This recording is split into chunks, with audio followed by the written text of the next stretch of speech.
And this ruling has been, has had just such a major effect on all of us who are trying to, help these medical patients, help our clients organize their lives, understand what's happened to them.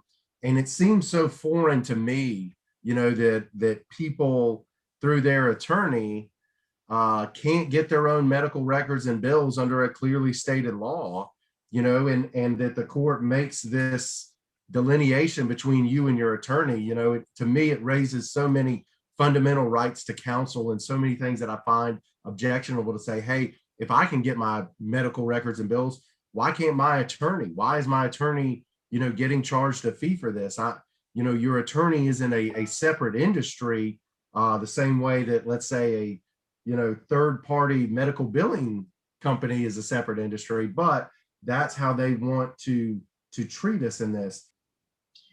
Yeah, it's funny. I think that in general, people have this misconception that attorneys have all the money, and that they're capable of just paying for everything. But at the end of the day, these are costs that the patient themselves pays. So it doesn't make sense to ever charge a patient one thing and then their representative, their attorney, another. But that's how it's sort of seen. And it's just not just costs. It's the fact that when a law firm or an attorney sends in a HIPAA compliant authorization for medical records, it's considered a discretionary request.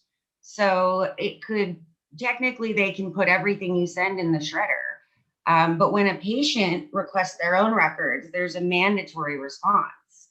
So it's not just the money, it's the fact that you may never get a response at all. And then that's an even bigger problem. So high tech was pointing us in the right direction.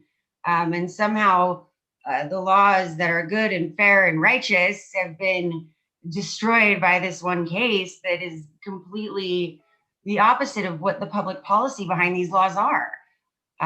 But there is light at the end of this tunnel, I must say. It is not over, okay?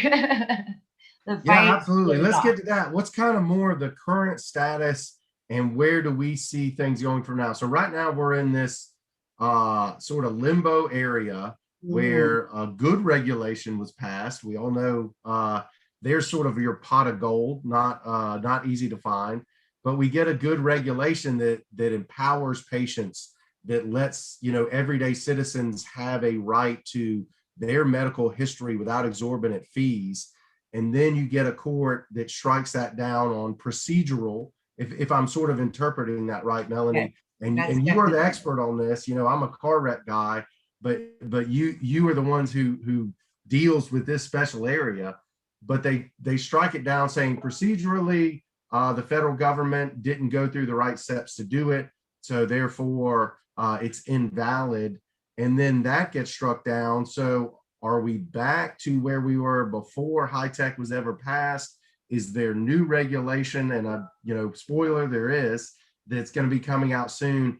And what can we expect from that and when?